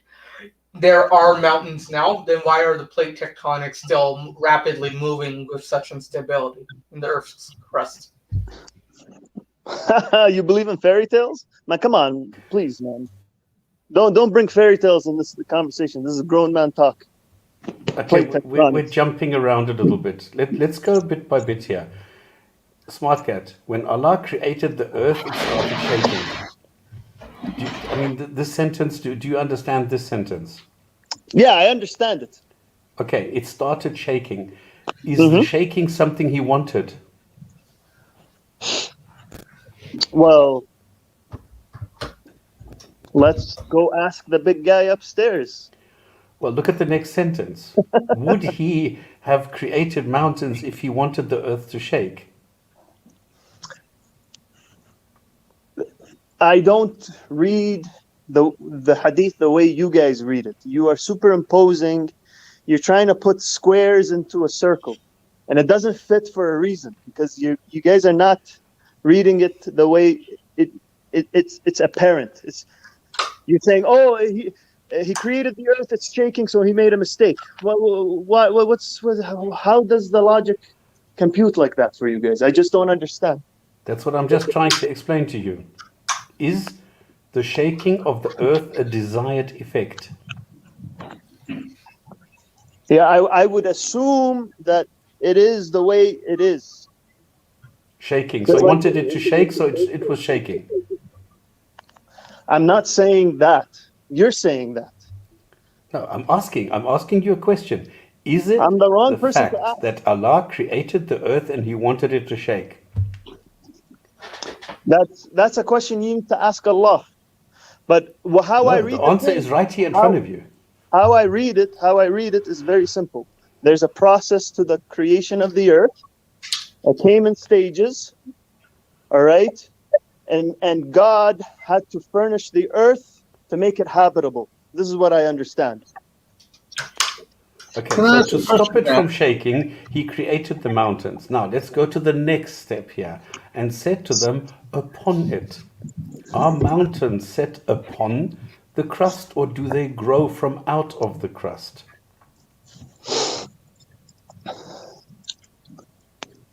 The mountains? Yes.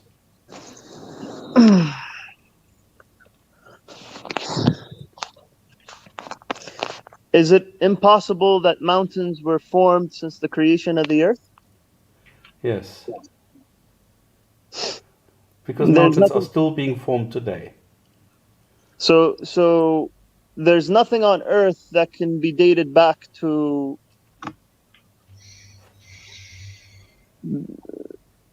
it can't be carbon dated to 4 billion years. Well, you can't date carbon back 4 billion years.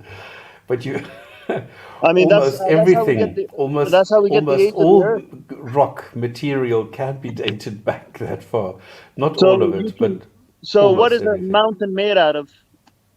Rock. Okay, so it's inconceivable. It's conceivable for you to have a rock that's 4 billion years old, but you cannot have a mountain that's 4 billion years old. No, I'm saying you can have both, but it's impossible for the mountain to be sitting on top of the crust. So this is why I asked you, do mountains appear on top of the earth, or do they grow from out of the crust? I think you're making a claim that you have to substantiate. You're saying asking it's you a question. But it involves a claim that you have to substantiate. I'm asking you a question. Can mountains appear on top of the earth, or do they grow out of the crust? I think they can do both. Okay. Oh, wow. Have you seen a mountain that suddenly lands on top of the crust? No, not in my lifetime. So where would this mountain come from? This is amazing. A mountain that suddenly appears on top of the earth. Okay. Now, let's go to the next element. The angels, he talked to the mountain. Now, have you tried talking to a mountain? I talked to my cat, so it's not a stretch for me to talk to a mountain.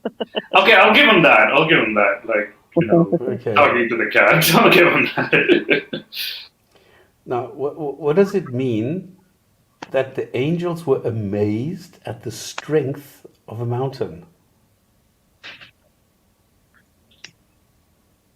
They're angels. They see God's work, so they're amazed at God's work.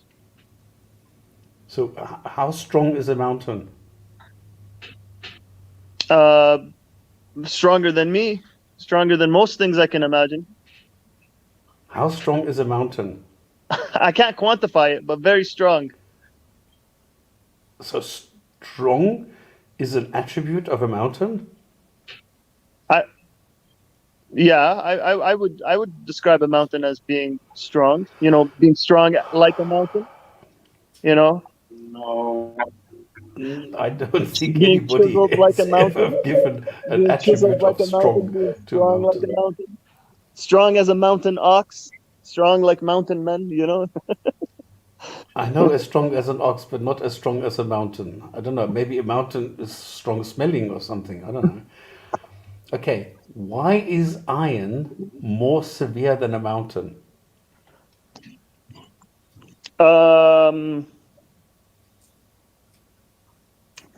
What are mountains made out of? Minerals. Rock, yeah. Yeah. So out of all the rocks, the strongest rock is an iron.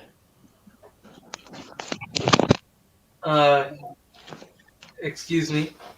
I'd like to have a little word with you. Platinum. Diamonds. There's so many other things that are stronger than iron. No, iron is relatively weak. I can grind iron on a sanding belt. Well, carbon fibers are stronger than iron. That's not the point. That's why the center of the earth is made out of iron, because it's a weak substance. And what does that have to do with anything? I don't know. Come to my place in Toronto, and I will take iron and I will grind it on a sanding belt. If it's so strong, how can I do that? Break it with sand.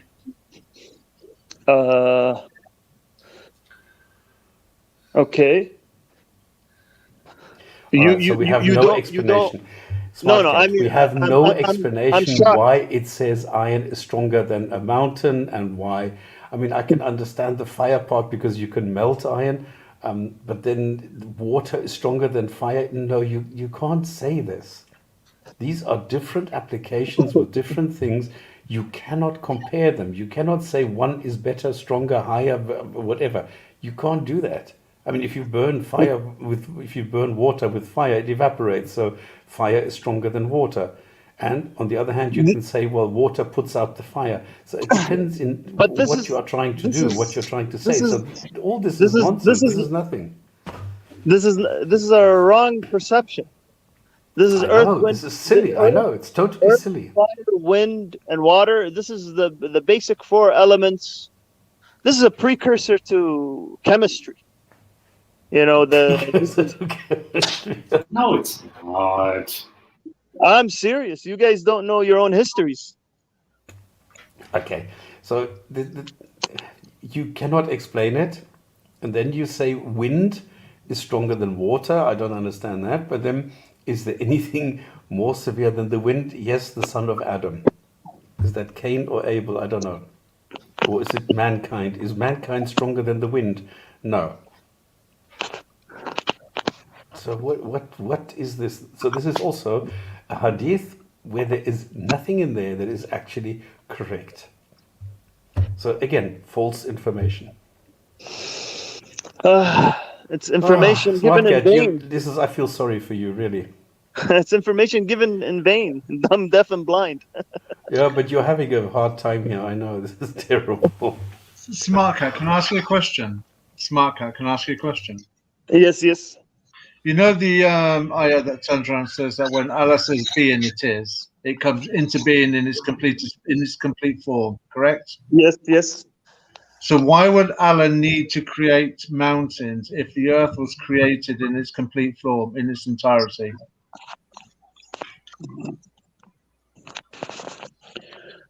You want a long answer or a short answer? I want an answer. Okay. I'll just give you a short answer. Okay. So you gave me a choice and you went to with what you wanted to do. Okay. You know, like you're talking about multiplicity and creation, and you're saying he doesn't say be for any of them? He says be for and it is. That's what he says about creation. Yeah. And yet Be you're and it saying that. So when Allah says be, all creation. That's for all creation. All creation is sustained on Alif Lam Mim. You don't even know what Alif Lam Mim means. I don't need to know what it means. All creation is sustained on Alif Lam Mim. Alif Lam Mim is just 3 letters in Arabic. Yeah, I'm not talking about just the 3 letters. I'm just saying. But you made the claim all of creation is on Alif Lam Mim. So it's just 3 letters, and you can't explain those 3 letters.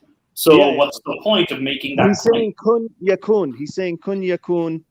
He's saying God says things be and they will be. Okay? He's talking about creation. Be and it will be. This is how God creates the world, not how you create the world. Okay? So he creates the world as easy as we say letters. Like how we say but the point being, Allah says be and it is, so it comes into existence. Okay, so Allah says be, he has something in his mind, he says be, it comes into existence. The concern I have is I wouldn't say God has a mind. I wouldn't say he has a mind, but whatever, sure. So he never has a plan in mind. I wouldn't say that God has a mind. It's just you have scripture and then you have this hadith, and you're saying how can the two make sense? No, Allah says be and it is. So when Allah says be and it is, he okay, let's forget about the mind part. He says be, whatever it is, it comes into existence. What you're saying to me is, yeah, Allah says that, but it's not right first time. He has to adjust it, because when he says be and it comes into existence, it's a little bit faulty. He now has the fault. Okay, all right. So you're just looking at the earth and the mountains. I'm telling you, look at all of creation. All of creation has a B behind it, like a kun behind it, like a Alif Lam Mim behind it. Do you understand? No, I don't, because nobody knows what Alif Lam Mim means. What's the Alif Lam Mim?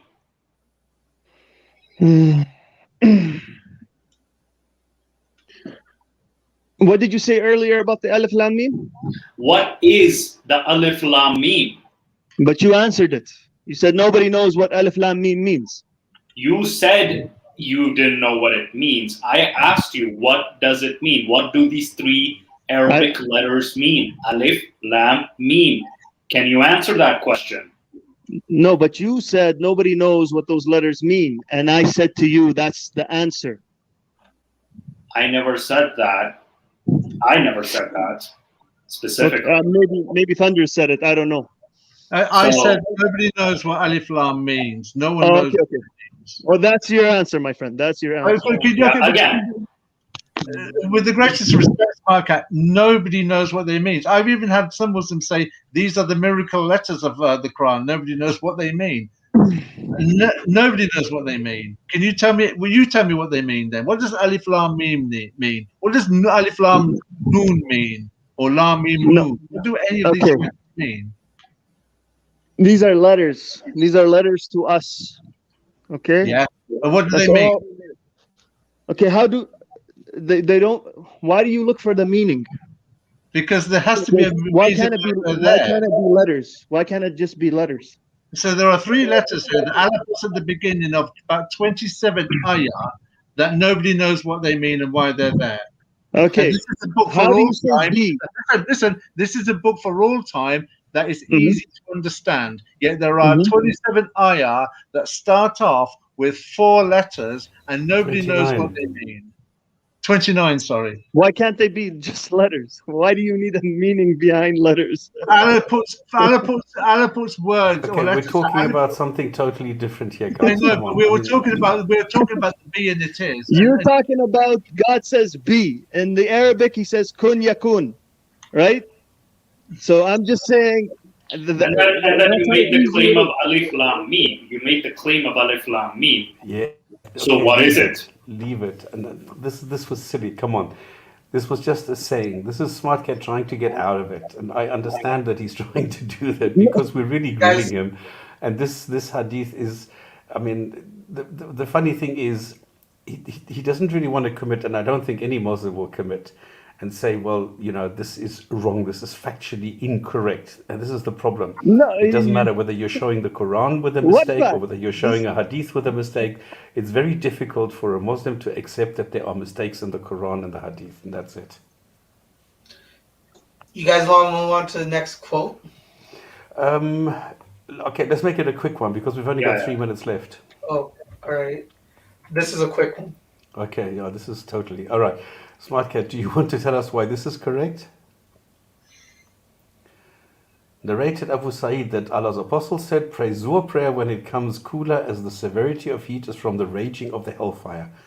The severity of the heat is from the hellfire. Where is this? Where does this come from?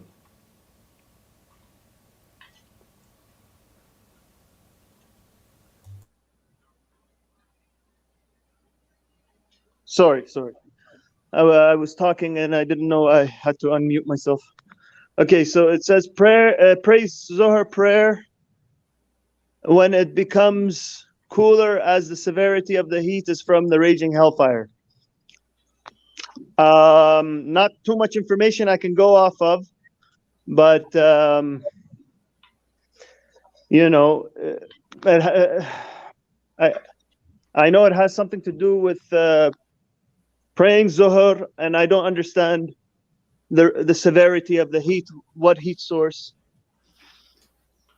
He's telling you the heat source. He's telling you the heat source. Yeah, I know, but like, what does that have to do with praying Zuhr? So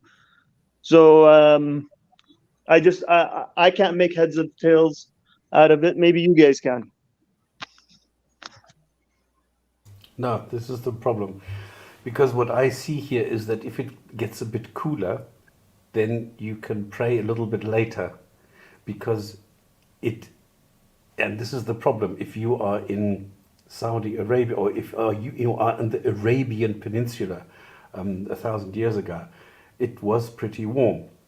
And this is why they said, okay, don't pray exactly over lunch. Wait a little bit until it gets a little bit cooler. So wait until the afternoon. And then to make it seem like there is a reason behind it, they just came up with this idea that the heat from the hellfire is heating up the ground, which is actually from the sun. And that's it. So no, but it's again factually incorrect because the hellfire. Where is the hellfire? No, I was going to say something similar to that, but I think it has something to do with the heat they experience on Earth is the severity from the hellfire. I don't think they were saying that the heat comes from underneath the Earth or of that. So nature. where is the hellfire? I don't know. I don't know where the hellfire is, but. So can the severity of the heat come from the hellfire? and the heat is on Earth from the hellfire that is somewhere else? I'm not too sure about this hadith. Even though it's sahih, Yeah, this me is my too. first time hearing it. Oh, guys. Wow, this is amazing. Okay, then thank you very much. Give us a thumbs up. Give us a thumbs down. Doesn't really matter. And if you want to continue, if this is not enough Islam for you, then you can come and join us on Discord. And now I need Rob to put this into the chat, because now I hang on. I can do this. I can do this. I can do this. But, can I stop sharing my screen now? Yes.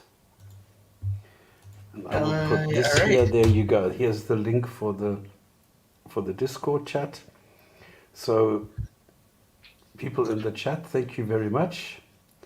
Discord is a chat platform where we do not record this. This show is recorded and put out on YouTube and sometimes on Facebook when I'm not blocked. And on Discord, we just chat without anybody being recorded, so you can just talk shit as much as you want to.